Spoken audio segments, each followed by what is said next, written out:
अदरीन, सबसे पहले तो एक खबर मार्केट में गर्दिश कर रही थी और कुछ लोग ये दावा कर रहे थे कि बहुत जल्द इमरान खान साहब शौकत खानम अस्पताल में, ये कहा जा रहा था कि पहुंच जाएंगे, लेकिन अलीमा खानम साहिबा ने इसकी तरदीद की है। एक तो इमरान खान साहब की बहनें पहुंची अडियाला जेल में, तो इसमें 2-3 डेवलपमेंट है इमरान खान साहब के हवाले से।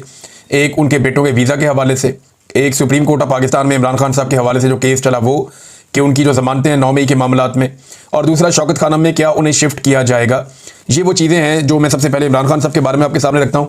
इमरान खान की बहन ने कहा कि अभी चंद दिन पहले, और उन्होंने बताया बिल्कुल चंद दिन पहले की ये बात है कि एक बहन इमरान खान की, इमरान खान से उन्होंने देखा उन्हें जब अदालत में केस चल रहा था, और बुध को मेरी बहन ने इमरान खान को देखा था। वो कहती है कि इमरान खान बिल्कुल ठीक हैं।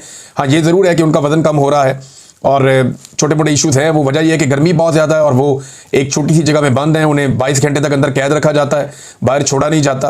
तो ये वो वजूहात हैं जिनकी वजह से कोई भी आदमी हो, सेहतमंद आदमी भी हो, नौजवान भी हो, तो उसके साथ प्रॉब्लम हो जाती है। इमरान खान साहब 70+ हैं, गो के वो बहुत कोशिश करते हैं अपने आप को, अपनी सेहत को ठीक रखने के लिए, लेकिन इसके बावजूद ये मल्टीपल इशूज़ तो होते हैं।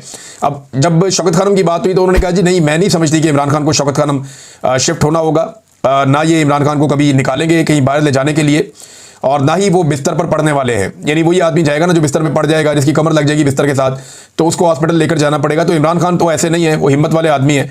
मुझे नहीं मालूम कि ये बात कहाँ से आई कि गंडापुर ने दरख्वास्त की है कि शौकत खानम में इमरान खान को शिफ्ट किया जाए। ये खबर एक्चुअली इस तरह से आई थी कि गंडापुर साहब ने कोई दरख्वास्त की है कि इमरान खान साहब को शौकत खानम अस्पताल शिफ्ट कर दिया जाए या उन्हें वहाँ पर दाखिल करवा दिया जाए। इमरान खान साहब मुझे नहीं लगता कि ऐसा वो करेंगे। हाँ, लेकिन एक जो दरखास्त है वो उनकी पार्टी की जानिब से दी जा रही है, और वो ये कहा जा रहा है, पार्टी भी कह रही है, उनकी बहनें भी कह रही हैं कि इमरान खान साहब को उनके डॉक्टरों से चेक करवाएं और ये इजाज़त दी जाए कि इमरान खान साहब के जो अपने मुआलिज हैं वो आएँ और आकर इमरान खान साहब को जेल में देखें, ताकि जो है इमरान खान साहब की भी और बाकी फैमिली की और जो कारकुन है पाकिस्तान तहरीक इंसाफ के, उनकी भी तसल्ली हो जाए। इसमें जो है वो शौकत बसरा साहब ने एक आइडिया दिया है कि तमाम MPs MNAs जाके अडियाला के बाहर पुरअमन तौर पे बैठ जाएं, जब तक इमरान खान साहब को उनके अपने डॉक्टरों से ना मिलवाया जाए तब तक वो वहाँ पे धरना देकर बैठें और एहतजाज करें। भारत इमरान खान साहब की बहनों को जब मैं ये वीडियो रिकॉर्ड कर रहा हूँ तब तक के लिए तो इतला ये थी कि उन्हें नहीं मिलवाया गया। इमरान खान साहब के बेटों के नाइकॉप के हवाले से, देखिए नाइकॉप वाला मामला तो लटका हुआ है, वो तो लंबा चलेगा, लेकिन उनके बेटों को वीज़े भी फराहम नहीं किए जा रहे और ये मामला लगातार हुकूमत की जानिब से लटकाया जा रहा है। तो हुकूमत ये देख रही है कि कब वीज़े फराहम करने हैं उनके बेटों को। मेरे ख्याल में हुकूमत ये फैसला तब करेगी जब चीज़ें थोड़ी डाउन हो जाएंगी, और तब वो उनके बेटों को आने की इजाज़त देगी और इमरान खान से मिलने की इजाज़त देगी। हुकूमत ऐसे मौके पर नहीं आने देगी जब मामला ज़रा गर्म हो, जो मुझे दिखाई देता है वो ऐसे ही है। सुप्रीम कोर्ट ऑफ पाकिस्तान में आज इमरान खान साहब का केस लगना था, और ये केस शहबाज रिजवी साहब और तारिक बाजवा साहब, 2 जज हैं लाहौर हाई कोर्ट के, उन्होंने इमरान खान साहब के खिलाफ फैसला दे दिया था, उनकी ज़मानत खारिज कर दी थी 9 मई के हवाले से। और जिस बुनियाद पे खारिज की थी, यानी वो बड़े अजीबोगरीब मामलात थे। यानी एक पुलिस वाला कहता है कि वो सोफे के नीचे था, कोई कहता है जी मैं टेबल के नीचे था, कोई कहता है जी मैं पर्दे के पीछे था। तो इस तरह की गवाहियों की बुनियाद के ऊपर इमरान खान साहब की साजिश को दुरुस्त मानते हुए लाहौर हाई कोर्ट ने इमरान खान साहब की जो ज़मानत है 9 मई में, उसे कैंसिल कर दिया था, उन्हें ज़मानत नहीं दी थी। तो अब ये जस्टिस याह्या अफरीदी साहब की अदालत में मामला है, तो याह्या अफरीदी साहब केस की मेरिट पर बात नहीं करेंगे, ये उन्होंने अपनी अदालत के अंदर कहा। यानी जो बज़ाहिर रिपोर्ट हुआ है, सदीक जान साहब ने रिपोर्ट किया, अलीमा खान साहिबा ने बताया, कुछ और वकला उन्होंने भी ये बात की है। तो वो ये कह रहे हैं कि सिर्फ एक पॉइंट पर बात करेंगे कि आया वो ज़मानत के केस में मेरिट को डिस्कस कर सकते थे या नहीं। यानी लाहौर हाई कोर्ट में जो ज़मानत का केस है उसके अंदर जो केस के मेरिट्स हैं कि ये केस ठीक तरह बना है या नहीं बना, इसको डिस्कस किया जा सकता था या नहीं किया जा सकता था, सिर्फ ये नुकता हम यहाँ पे उठाएंगे, हम मेरिट्स के ऊपर बात नहीं करेंगे। इसका सादा मतलब जो मुख्तलिफ लोगों ने समझाया, जो वहाँ पे जर्नलिस्ट मौजूद थे, उन्होंने, क्योंकि मैं कोर्ट रिपोर्टर नहीं हूँ, मैं इतना कानूनी मामलात को नहीं जानता, एक तलब इल्म हूँ इस हवाले से, लेकिन जो चीज़ें सामने आई मैं आपके सामने रख देता हूँ। जितना मैंने इसको समझा है वो ये है कि सुप्रीम कोर्ट ऑफ पाकिस्तान नहीं चाहती कि ये वाले मामला सुप्रीम कोर्ट ऑफ पाकिस्तान में आए कि एक पुलिस वाला टेबल के नीचे छुप गया, कोई पर्दे के पीछे घुस गया, कोई सोफे के नीचे घुस गया, और ये पुलिस वालों ने इस तरीके से इमरान खान साहब की साजिश पकड़ी, फिर कभी रिपोर्ट भी नहीं की, फिर कभी जाए वकूआ पे भी नहीं गए, फिर उसके बाद कभी किसी को बताया भी नहीं, और जब बताया तो उसके बाद भी कोई वहाँ पे नहीं गया, किसी ने जाके इलाके का नक्शा नहीं बनाया। पुलिस वालों को ये भी नहीं पता था कि मेन दरवाजे से लेकर अंदर इमरान खान के कमरे तक 20-25 मीटर का फासला होगा, 20 मीटर का फासला होगा, तो वो कहते नहीं 300 मीटर तक का फासला उन्होंने बता दिया। तो एक अजीबोगरीब किस्म की कैफियत थी जो हाई कोर्ट में थी, लेकिन इसके बावजूद हाई कोर्ट ने वहां पे इमरान खान साहब को जमानत नहीं दी। अब ये मामला सुप्रीम कोर्ट में आया तो सुप्रीम कोर्ट चाहती है कि इन टेक्निकल नुक्तों के ऊपर बात ही ना हो, सिर्फ एक पॉइंट के ऊपर बात करें। बहरहाल 19 तारीख अब दी गई है, ये पाकिस्तान तहरीक इंसाफ के जो वकला हैं उन पे मुनसर है कि वो कितना ज़्यादा इन टेक्निकल इश्यूज़ को उठाते हैं और कितना ज़्यादा हुकूमत को और प्रोसिक्यूशन को और पुलिस को वहाँ पे बेनकाब करते हैं सुप्रीम कोर्ट ऑफ पाकिस्तान में। इसमें जस्टिस याह्या अफरीदी को बिल्कुल कादी फायद ईसा बनना होगा। अगर तो वो ये चाहते हैं कि बिल्कुल भी जजेस और पुलिस और पूरा जो इंतज़ामी स्ट्रक्चर है वो एक्सपोज ना हो, तो फिर उन्हें हर हाल में मेरिट्स जो है वो डिस्कस नहीं होने देने चाहिए। यानी उन्हें कोशिश करनी होगी बिल्कुल कादी फायदीसा की तरह बन जाए और कोई ऐसी बात सुने ही ना, और बल्कि सुनने से इनकार कर दें जिस बात पे इंसाफ हो सकता हो या जिस बात के ऊपर कोई सवाल उठता हो वो सवालात ही उठने ना दें। इस लेवल पे उन्हें जाना होगा। अब देखते हैं कि 19 तारीख को पाकिस्तान तहरीक इंसाफ के जो वकला है वो कितनी तैयारी करके जाते हैं। बहरहाल इन्होंने वकला ने इस केस को बहुत ज़्यादा एक्सपोज भी किया है। नादरीन, एक और इंपॉर्टेंट खबर है और वो ये है कि अमेरिका की सरजमीन पर आसिम मुनीर साहब ने जो एक तकरीब से खिताब किया, यहाँ पे कोई 100 से 150 लोग मौजूद थे और ये पाकिस्तानी थे, इन्हें इकट्ठा करके लाया गया था। तो आसिम मुनीर साहब ने गालिबन टेम्पा में ये खिताब किया है और वहाँ पे मुख्तलिफ हवालों से उनका खिताब मुतनाज़ हो गया। अब कोई वीडियो तो है नहीं, ये जो लोग जिन्होंने सुना उन्होंने आके बाहर रिपोर्ट किया और उनके ज़रिए से ये मीडिया के अंदर खबरें छप गई। अब वो खबरें छपने के बाद कहीं से तरदीदें आ रही हैं, कहीं से तस्दीकें आ रही हैं, लेकिन एक चीज़ तो क्लियर है कि आर्मी चीफ साहब ने भारत को अमरीकी सरजमीन पर खड़े होकर चैलेंज ज़रूर किया। ये बात बिल्कुल क्लियर है कि अमेरिका की सरजमीन पर खड़े होकर पाकिस्तान के आर्मी चीफ ने भारत को चैलेंज किया। अच्छा, भारत को इस बात में बड़ी तकलीफ हो रही है, वो ये कह रहा है कि ये कैसे हो सकता है कि हमारा एक दोस्त मुल्क है अमेरिका, उसकी सरजमीन पे खड़ा होकर हमारा एक दूसरा जो मुल्क है पड़ोसी वो हमें धमकियां लगा रहा है, तो ये हमारे लिए बड़ा एक नेगेटिव उन्होंने कहा। लेकिन आर्मी चीफ पाकिस्तानी कम्युनिटी से बात कर रहे थे, वो कोई अमेरिकन से तो बात नहीं कर रहे थे, ना वो कोई प्रेस कॉन्फ्रेंस कर रहे थे, लेकिन उन्होंने पाकिस्तानी कम्युनिटी से जो बातें की उनमें दो चीज़ें बड़ी उनके बयान जो हैं वो वायरल हुए। एक के ऊपर तरदीद आ रही है, एक ये कहा जा रहा है कि जी मर्सिडीज और डंपर ट्रक का जो है ना इन्होंने मिसाल दी है आर्मी चीफ ने।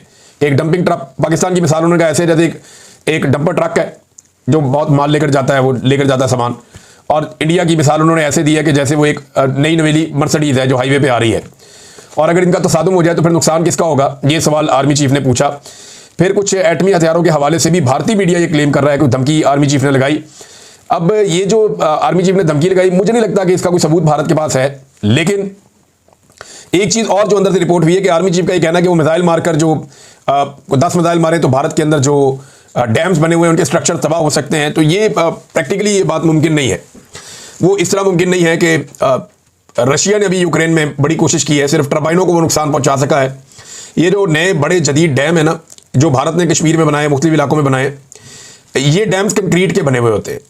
इनको तोड़ने के लिए आपको वहाँ पे बम नस्ब करने पड़ते हैं, इनकी जड़ों के अंदर घुसना पड़ता है, प्रैक्टिकली जाकर एफर्ट करनी पड़ती है, फिर जाकर आप कुछ कर सकते हैं।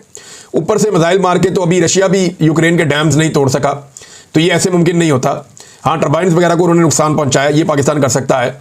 डैम एक कंक्रीट का बहुत बड़ा स्ट्रक्चर होता है। यहाँ पाकिस्तान में कुछ ऐसी साइट्स दिखाई गई थी कश्मीर में जहाँ ये क्लेम किया गया कि भारत ने यहाँ पे मिसाइल मारे थे डैम्स के करीब या डैम्स की जो साइट्स हैं उनके ऊपर, तो कोई नुकसान नहीं हुआ। कंक्रीट का जो हैवी स्ट्रक्चर होता है उसके लिए बहुत हैवी किस्म के मिसाइल चाहिए, जैसे अमेरिका के पास है जो वो B-52 बॉम्बर के जरिए जाते हैं, वो बहुत नीचे ज़मीन में कई 100 फुट तक घुस जाते हैं, वहाँ पे जाके वो धमाका करते हैं। तो इस तरह की टेक्नोलॉजी ना पाकिस्तान के पास है ना इंडिया के पास है। लेकिन आर्मी चीफ को ना बड़ी नपी तुली बात करनी चाहिए थी। बेशक वो पाकिस्तानियों से खिताब कर रहे थे और बड़ी ज़रूरत है आर्मी चीफ को इस बात की कि जब भी वो कभी पाकिस्तान से बाहर जाएं, अव्वल तो उनका ये काम नहीं है कि वो कम्युनिटीज़ को मुखातिब करें या सियासी नौयत की बातचीत करें या इस किस्म के तजारत के मामलात या खारजा पॉलिसी के मामलात, इन पे वो बात करें। ये वज़ीर दिफा मौजूद है, वो भारत को खुद टैकल कर सकता है, खुद उन्हें जवाब दे सकता है। वज़ारत खारजा मौजूद है, वो भारत को जवाब दे सकते हैं, टैकल कर सकते हैं। तो आर्मी चीफ को गुरेज करना चाहिए।